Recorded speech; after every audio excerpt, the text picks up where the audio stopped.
Welcome friends, स्वागत है आप सभी का आपके अपने YouTube channel single classes for you में। आज हम इस वीडियो में मौर्य साम्राज्य से संबंधित कुछ महत्वपूर्ण क्वेश्चन आंसर्स करेंगे। चलिए फ्रेंड्स शुरू करते हैं। हमारा पहला क्वेश्चन है, चाणक्य का अन्य नाम क्या था? तो चाणक्य का अन्य नाम था वो था विष्णुगुप्त। हमारा अगला क्वेश्चन है, निम्नलिखित में से किसकी तुलना मैकियावेली के प्रिंस से की जाती है? तो जो कौटिल्य का अर्थशास्त्र है उसकी तुलना मैकियावेली के प्रिंस से की जाती है। हमारा अगला क्वेश्चन है, किस शासक वह कौन सा शासक था जिसने राज सिंहासन पर बैठने के लिए अपने बड़े भाई सुसीम की हत्या की थी? तो वह शासक कौन था? वो मौर्यकालीन अशोक था। हमारा अगला क्वेश्चन है, निम्नलिखित में से सम्राट अशोक की वह पत्नी कौन थी जिसने उसको प्रभावित किया था?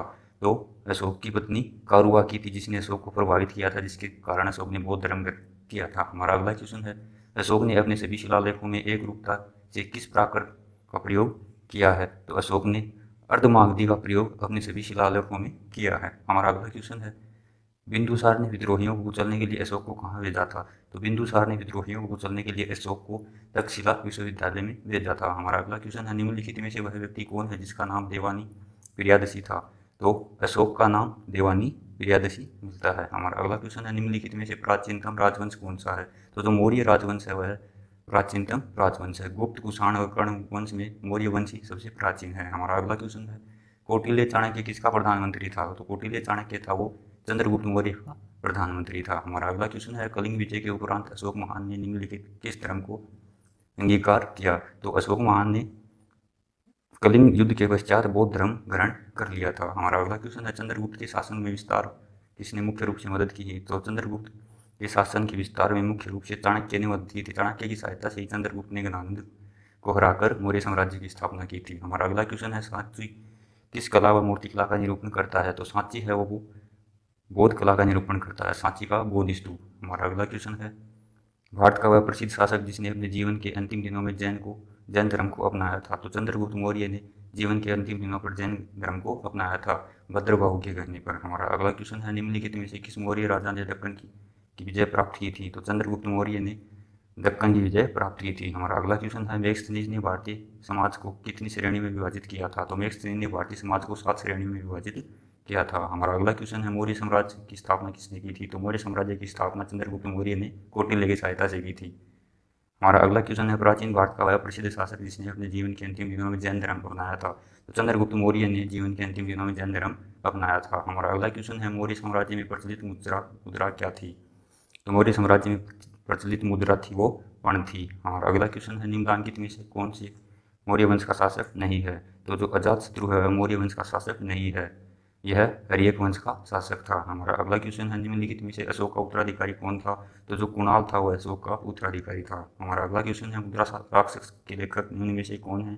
तो मुद्रा राक्षस के लेखक विशाखा दत्त हैं। हमारा अगला क्वेश्चन है, विशाखा दत्त के प्राचीन भारतीय नाटक मुद्रा राक्षस की किसकी विषय वस्तु है? तो जो मुद्रा राक्षस है वह चंद्रगुप्त मौर्य के समय में दरबार की दुर्भी संधियों के बारे में है। हमारा अगला क्वेश्चन है, मालवा, गुजरात एवं महाराष्ट्र की शासक ने पहली बार जीते? तो चंद्रगुप्त मौर्य ने मालवा, महाराष्ट्र और गुजरात को जीता। हमारा अगला क्वेश्चन है, किसने सहिष्णुता, उदारता और करुणा के त्रिविध आधार पर राजवंश की स्थापना की? तो अशोक ने सहिष्णुता, उदारता और करुणा के त्रिविध आधार पर राजवंश की स्थापना की थी।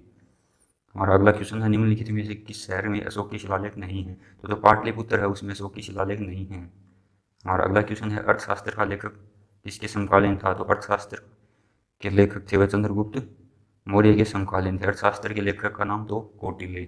हमारा अगला क्वेश्चन है, नंद वंश के पश्चात मगध पर किस राजवंश ने शासन किया? तो नंद वंश के पश्चात मौर्य राजवंश ने मगध पर शासन किया। हमारा अगला क्वेश्चन है, मौर्य काल में शिक्षा का सर्वाधिक प्रसिद्ध केंद्र था? तो तक्षशिला था वह मौर्य काल में शिक्षा का सर्वाधिक प्रसिद्ध केंद्र था। हमारा अगला क्वेश्चन है, मैक्सनीज की पुस्तक का नाम क्या है? तो मैक्सनीज की पुस्तक का नाम इंडिका है। हमारा अगला क्वेश्चन है, जिसके ग्रंथ में चंद्रगुप्त मौर्य का विशिष्ट रूप से वर्णन हुआ वह है? तो जो विशाखागत है इसके ग्रंथ में चंद्रगुप्त मौर्य का विशिष्ट रूप से वर्णन हुआ है। हमारा अगला क्वेश्चन है, वह स्रोत जिसमें पाटलिपुत्र के प्रशासन का वर्णन उपलब्ध है? तो इंडिका में पाटलिपुत्र के प्रशासन का वर्णन उपलब्ध है। हमारा अगला क्वेश्चन है, अशोक के शिलालेखों में प्रयुक्त भाषा है? तो अशोक के शिलालेखों में प्रयुक्त भाषा प्राकृत भाषा। हमारा अगला क्वेश्चन है, निम्नलिखित में से किस मौर्य राजा ने दक्कन की विजय प्राप्त की? तो चंद्रगुप्त मौर्य ने दक्कन की विजय प्राप्त की थी। हमारा अगला क्वेश्चन है, मैक्सनीज ने भारतीय समाज को कितनी श्रेणियों में विभाजित किया था? तो मैक्सनीज ने भारतीय समाज को 7 श्रेणियों में विभाजित किया था। हमारा अगला क्वेश्चन है, कौटिल्य के अर्थशास्त्र के में किस पहलू पर प्रकाश डाला गया है? तो राजनीतिक नीतियाँ हैं उनमें प्रकाश डाला गया है कौटिल्य के अर्थशास्त्र में। हमारा अगला क्वेश्चन है, निम्न में से कौन से क्षेत्र अशोक के साम्राज्य में सम्मिलित नहीं है? तो जो श्रीलंका था वह अशोक के राज्य में सम्मिलित नहीं था, अफगानिस्तान भी था, बिहार भी था और कलिंग भी था। हमारा अगला क्वेश्चन है, पाटलिपुत्र की शासक ने सर्वप्रथम अपनी राजधानी पाटलिपुत्र को सर्वप्रथम किस शासक ने अपनी राजधानी बनाई? तो चंद्रगुप्त मौर्य ने पाटलिपुत्र को अपनी सर्वप्रथम राजधानी बनाई। अशोक ने भी नहीं बनाई, चंद्रगुप्त विक्रमादित्य और कनिष्क इन तीनों ने नहीं बनाई थी। हमारा अगला क्वेश्चन है, पाटलिपुत्र में स्थित चंद्रगुप्त का महल मुख्यतः बना था? तो चंद्रगुप्त का महल मुख्यतः लकड़ी का बना था। हमारा अगला क्वेश्चन है, बराबर जहानाबाद जिला की गुफाओं का उपयोग किसके आश्रय के रूप में किया? तो जहानाबाद जिला की गुफाओं का उपयोग बौद्ध धर्म के आजीविकों के आश्रय के रूप में किया था। हमारा अगला क्वेश्चन है, किस अभिलेख से यह साबित होता है कि चंद्रगुप्त का प्रभाव पश्चिम भारत तक फैला हुआ था? तो जो अशोक का रुद्र दमन का जूनागढ़ अभिलेख है उससे यह प्रभाव मिलता है कि चंद्रगुप्त का प्रभाव पश्चिम भारत तक फैला हुआ था। हमारा अगला क्वेश्चन है, केवल वह स्तंभ जिसमें अशोक ने स्वयं को मगध का सम्राट बताया तो वो है भामरू स्तंभ। हमारा अगला क्वेश्चन है, प्रथम भारतीय साम्राज्य स्थापित किया? तो प्रथम भारतीय साम्राज्य चंद्रगुप्त मौर्य ने स्थापित किया। हमारा अगला क्वेश्चन है, उत्तरांचल में अशोक का एक शिलालेख? तो उत्तरांचल में अशोक का एक शिलालेख कालसी में स्थित है। हमारा अगला क्वेश्चन है, सांची का स्तूप किसने बनवाया? तो सांची का स्तूप अशोक ने बनवाया था। हमारा अगला क्वेश्चन है, अशोक के शिलालेखों को पढ़ने वाला प्रथम अंग्रेज कौन था? तो अशोकों को पढ़ने वाला प्रथम अंग्रेज जेम्स प्रिंसेप था। इसी ने अशोक के शिलालेखों को सबसे पहले पढ़ा था। हमारा अगला क्वेश्चन है, कलिंग युद्ध की विजय तथा क्षत्रियों का वर्णन अशोक के किस शिलालेख में है? तो अशोक के 13वें शिलालेख में कलिंग युद्ध की विजय का वर्णन मिलता है। हमारा अगला क्वेश्चन है, प्रसिद्ध यूनानी राजदूत मेगस्थनीज भारत में किसके दरबार में आए थे? तो मेगस्थनीज थे वो चंद्रगुप्त मौर्य के दरबार में आए थे। हमारा अगला क्वेश्चन है, चंद्रगुप्त मौर्य ने सेल्यूकस को कब पराजित किया? तो चंद्रगुप्त मौर्य ने सेल्यूकस को 305 ईसा पूर्व में पराजित किया था। हमारा अगला क्वेश्चन है, निम्नलिखित में से कौन सा राजा प्राय जनता के संपर्क में रहता था? तो अशोक था, वह प्राय जनता के संपर्क में रहता था। हमारा अगला क्वेश्चन है, अशोक ने 261 ईसा पूर्व में कलिंग को जीतने के बाद क्या किया? तो अशोक ने कलिंग युद्ध में भारी रक्तपात को देखकर युद्ध नीति को सदा के लिए त्याग दिया था और बौद्ध धर्म ग्रहण कर लिया था। हमारा अगला क्वेश्चन है, अशोक के अधिकांश अभिलेख किस भाषा व लिपि में है? तो अशोक के अधिकांश लेख हैं वह प्राकृत और ब्राह्मी लिपि में है। हमारा अगला क्वेश्चन है, किस ग्रंथ में चंद्रगुप्त मौर्य के लिए वर्षल निम्न कुल शब्द का प्रयोग किया गया है? तो जो मुद्रा राक्षस है उसमें चंद्रगुप्त मौर्य के लिए निम्न कुल शब्द का प्रयोग हुआ है।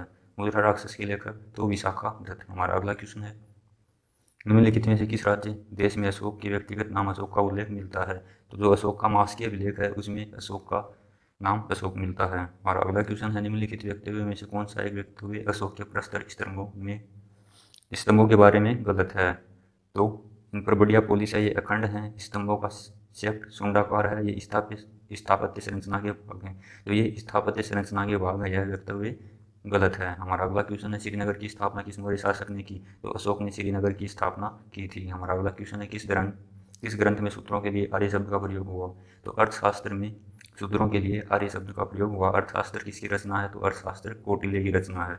हमारा अगला क्वेश्चन है, अशोक ने अपने राज्याभिषेक के चौथे वर्ष में निर्ग्रोध के प्रभाव से प्रभावित होकर किस से बौद्ध धर्म की दीक्षा ली? तो अशोक ने राज्याभिषेक के चौथे वर्ष में निर्ग्रोध से प्रभावित होकर उपगुप्त से बौद्ध धर्म की शिक्षा ली थी। हमारा अगला क्वेश्चन है, किसने पाटलिपुत्र को पोलीप्रोथ कहा? तो मेगस्थनीज ने पाटलिपुत्र को पोलीप्रोथा कहा। हमारा अगला क्वेश्चन, मौर्य काल में एग्रोनोमाई किसे कहा जाता था? तो मौर्य काल में सिर्फ सड़क निर्माण अधिकारी को एग्रोनोमाई कहा जाता था। हमारा अगला क्वेश्चन है, मौर्य काल में गुप्तचरों को क्या कहा जाता था? तो मौर्य काल में गुप्तचरों को गूढ़ पुरुष कहा जाता था। मौर्य काल में गुप्तचरों को गूढ़ पुरुष कहा जाता था। हमारा अगला क्वेश्चन है, किस श्रीलंकाई शासक ने अपने मौर्य सम्राट अशोक के आदर्शों के अनुरूप डालने की कोशिश की थी? तो जो तिसम था उसने अपने आप को सम्राट अशोक के आदर्शों के अनुरूप डालने की कोशिश की थी। किस जैन ग्रंथ में चंद्रगुप्त मौर्य के जैन धर्म अपनाने का उल्लेख मिलता है? तो परिशिष्ट पर्वन में चंद्रगुप्त मौर्य के जैन धर्म अपनाने का उल्लेख मिलता है। हमारा अगला क्वेश्चन है, किस महीने से मौर्य का राजकोषीय वर्ष आरंभ होता था? तो जो हिंदी माह का आषाढ़ और अंग्रेजी माह का जुलाई महीना था उसे मौर्य का राजकोषीय वर्ष प्रारंभ होता था। हमारा अगला क्वेश्चन है, अशोक के बारे में जानने के लिए सबसे महत्वपूर्ण स्रोत है? तो अशोक के बारे में जानने के लिए सबसे महत्वपूर्ण स्रोत अशोक के शिलालेख हैं। हमारा अगला क्वेश्चन है, अशोक के काल में कौन सी लिपि दक्षिण भारत में परिवर्तित हुई थी? तो अशोक के काल में दक्षिण भारत में ब्राह्मी लिपि परिवर्तित हुई थी। हमारा अगला क्वेश्चन है, अशोक का अभिलेख भारतीय उपमहाद्वीप के बाहर भी पाया गया, निम्नलिखित में से किस देश में पाया गया है? तो अशोक का अभिलेख भारतीय उपमहाद्वीप से बाहर अफगानिस्तान में भी पाया गया है। हमारा अगला क्वेश्चन है, अत्यंत पॉलिश किए गए एकाश्म अशोक स्तंभ जिस पांडु रंजित बालूकासन के एकल टुकड़ों में लक्षित किए गए हैं उन्हें साधारण कहाँ की खदानों से निकाला गया है? तो अत्यंत पॉलिश किए गए एकाश्म अशोक स्तंभ जिस पर पांडु रंजित बालूकासन एकल टुकड़ों में लक्षित हैं वह मिर्जापुर के समीप चूना की खदानों में निकाले गए हैं। चुनाई मिर्जापुर के समीप चुनाई खदानों में अशोक स्तंभ जिस पर पांडुरंजित बालूकासन के एकल टुकड़ों में लक्षित किए गए हैं।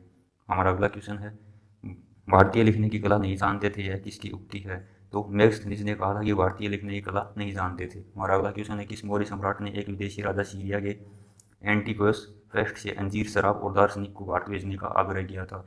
तो बिंदुसार ने विदेशी राजा एंटियोकस फेस्ट से अंजीर शराब और दार्शनिक 3 वस्तुएं भेजने का आग्रह किया था। हमारा अगला क्वेश्चन है, अशोक द्वारा कलिंग पर चढ़ाई की जानकारी के लिए कौन सबसे महत्वपूर्ण स्रोत है? तो अशोक का 13वां शिलालेख में कलिंग युद्ध का वर्णन मिलता है। हमारा अगला क्वेश्चन है, बिंदुसार की मृत्यु के समय अशोक किस प्रांत का गवर्नर था? तो बिंदुसार की मृत्यु के समय अशोक उज्जैन का गवर्नर था। हमारा अगला क्वेश्चन है, किस शिलालेख में अशोक ने घोषणा की कि सारी प्रजा मेरी संतान है?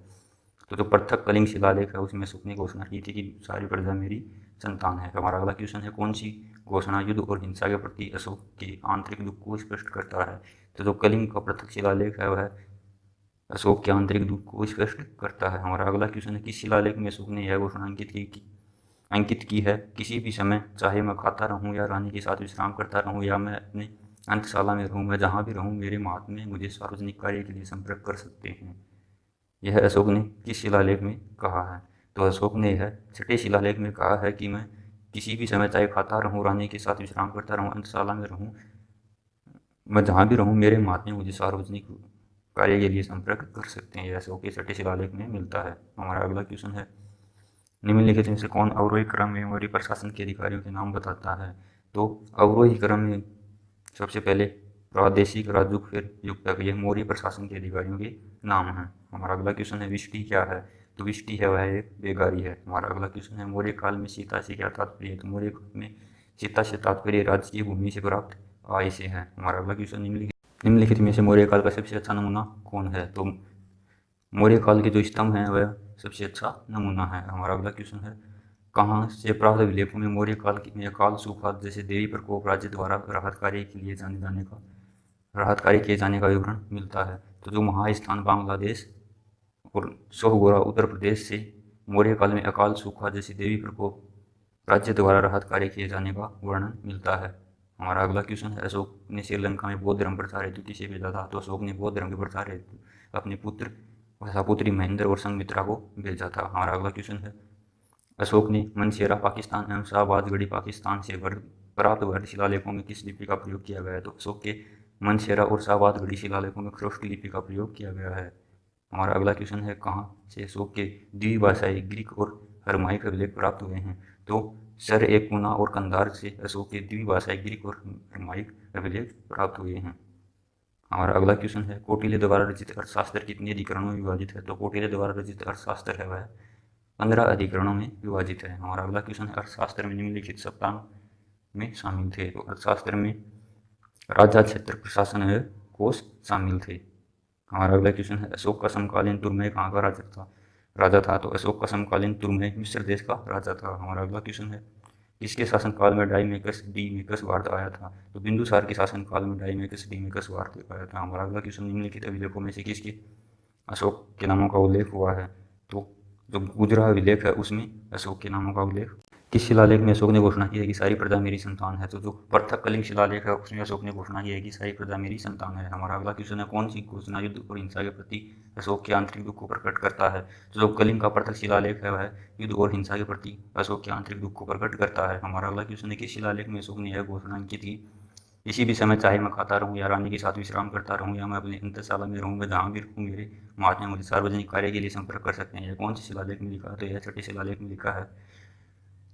6ठे शिलालेख में लिखा है, चाहे मैं खाता रहूं, रानी के साथ विश्राम करता रहूं, अंतशाला में रहूं, मैं जहाँ भी रहूं मेरे महात्मा मुझे सार्वजनिक कार्य के लिए संपर्क कर सकते हैं। हमारा अगला क्वेश्चन, निम्नलिखित में से कौन अवरोही क्रम में मौर्य प्रशासन के अधिकारियों के नाम बताता है? तो अवरोही क्रम में मौर्य प्रशासन के अधिकारियों के नाम प्रादेशिक राजयुक्त तथा युक्तक थे। इसी के साथ हमारे मौर्य काल के 90 महत्वपूर्ण क्वेश्चन यहीं पे समाप्त होते हैं। अगर वीडियो पसंद आए तो लाइक करें। Thanks for watching. Like, Comments share, and subscribe.